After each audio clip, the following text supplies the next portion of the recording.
Amados, nós vamos então abrir a palavra de Deus no Evangelho de Cristo, conforme o registro de Lucas, capítulo 3. Lucas, capítulo 3.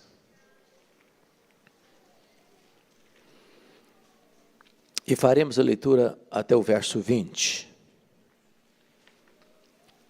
Lido o texto, mantenha a sua Bíblia aberta comigo nesta passagem, por gentileza. No 15º ano do reinado de Tibério César, sendo Pôncio Pilatos governador da Judéia, Herodes tetrarca da Galiléia, seu irmão Filipe, tetrarca da região da Itureia e Traconites, e Lisânias, tetrarca de Abilene, sendo sumos sacerdotes Anás e Caifás, veio a palavra de Deus a João, filho de Zacarias, no deserto.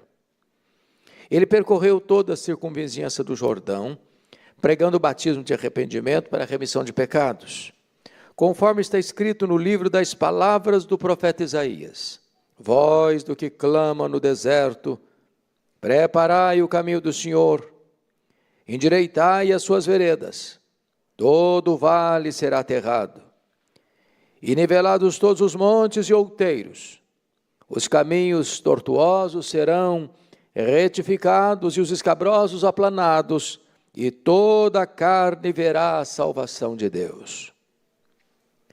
Dizia ele, pois, às multidões que saíam para serem batizadas: raça de víboras, quem vos induziu a fugir da ira vindoura? Produzi, pois, frutos dignos do arrependimento, e não comeceis a dizer entre vós mesmos: temos por pai Abraão.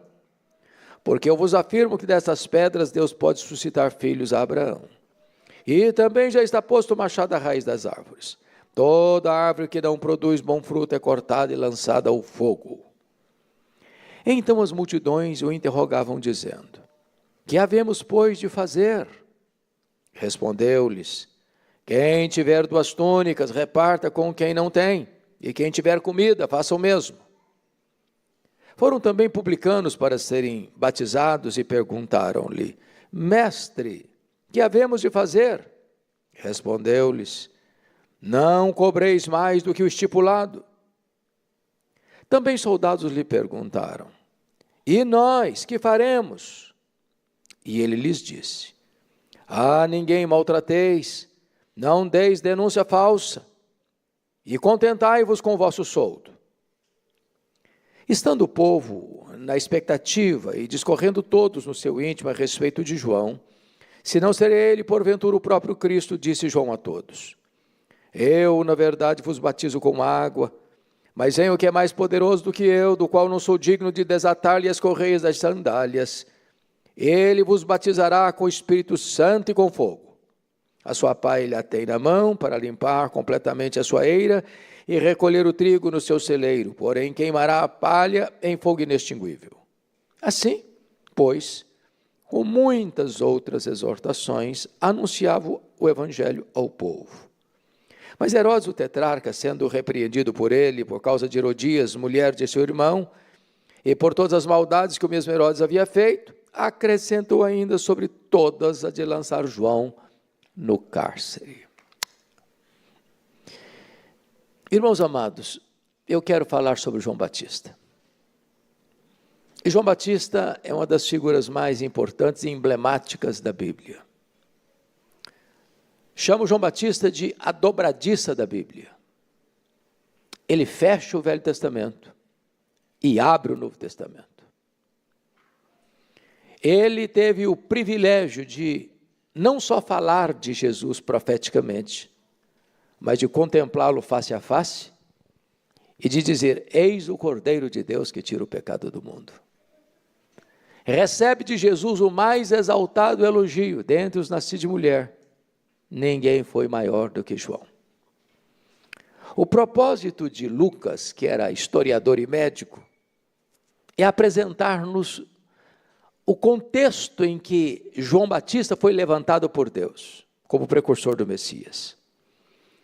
E Lucas adota uma metodologia, ele parte do geral para o particular. Ele parte do Império Romano para a província de Israel. E ele começa assim: no 15º ano do reinado de Tibério César. é do conhecimento geral que Tibério César governou do ano 14 ao ano 37 da era cristã. Nós, ao olharmos esse cenário do Império Romano, no primeiro século, constatamos que a maioria desses imperadores foram homens maus, perversos. Poderíamos pensar em César Augusto, que começa de 27 a.C.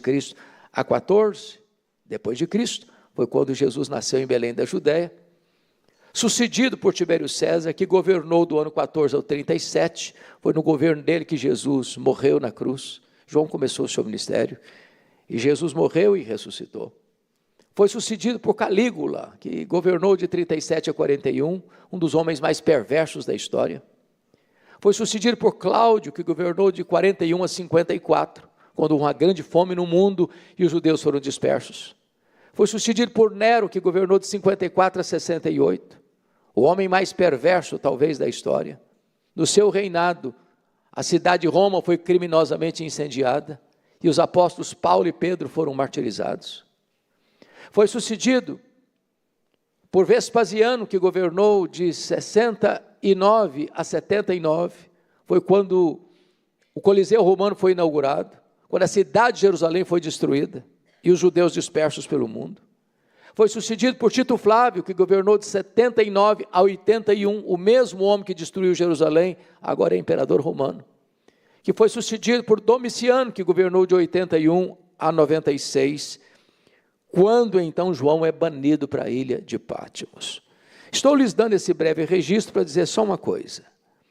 Do ponto de vista macro da política do Império Romano, a maioria desses homens eram homens maus e sanguinários. O cenário político do Império era o pior possível nesse tempo. Mas você pode fazer uma outra pergunta ao texto. Já que a política internacional estava tão má administrada, como é que estava a província de Israel? Ele prossegue na leitura. Sendo Pôncio Pilatos governador da Judéia, Herodes tetrarca da Galileia, seu irmão Filipe tetrarca da região de Itureia e Traconites, e Lisânias tetrarca de Abilene. Há uma coisa muito estranha nesse versículo. E o que é que você nota de estranho aqui? É que no ninho dos filhos de Herodes o Grande, no ninho dos tetrarcas, governadores de uma quarta parte, filhos de Herodes o Grande, existe uma ave estranha no ninho, chamada de Pôncio Pilatos.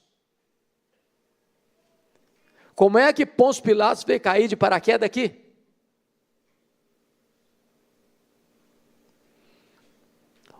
O tetrarca da Judéia, que era Arquelau, conforme Mateus 22, 22, não está aqui. E no lugar do Arquelau está Pôncio Pilatos. Como é que isso aconteceu? Lucas não entra nesse detalhe, mas entender isso é fundamental para interpretar o texto. Então, permita-me uma breve digressão para clarear isso aqui. Eu acho que todos vocês sabem que Israel viveu debaixo de opressão de muitos impérios. Vou recuar apenas a Babilônia, em 586. A Babilônia caiu, Israel ficou sob o domínio do Império Medo-Persa. O Império Persa caiu, Israel ficou sob o domínio do Império Grego. Alexandre o Grande morre, não tendo sucessor para o trono. O reino dele é dividido para 4 generais. Israel fica ora sob o domínio dos Ptolomeus do Egito, ora sob o domínio dos Seleucidas da Síria. Em virtude da profanação do templo por Antíoco IV, há uma guerra em Israel.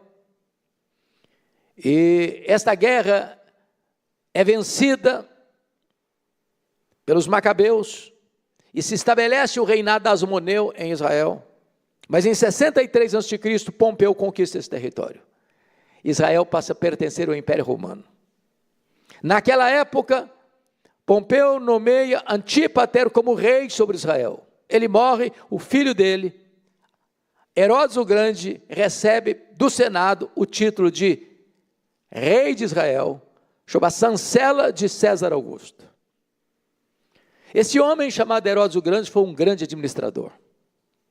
Ele construiu a fortaleza de Antônia, ele construiu o porto de Cesareia, ele construiu e embelezou e ampliou o templo de Jerusalém, e muitas outras obras, mas ele era um homem extremamente apegado ao poder e truculento. Para vocês terem uma ideia, quando ele assumiu o poder, ele mandou matar mais da metade do sinédrio judaico, para dizer, aqui quem manda sou eu. Quando ele assumiu o poder, ele manda matar os nobres de Israel, com medo de concorrência ao poder. Ele casou-se 9 vezes. A sua esposa preferida, Mariana, da nobreza, ao casar com ela, começa a matar os familiares dela. A sua sogra, dona Alexandra, pediu para ele nomear um jovem para sumo sacerdote, a posição de sumo sacerdote, que já estava sendo comprada a peso de ouro, e ele nomeia.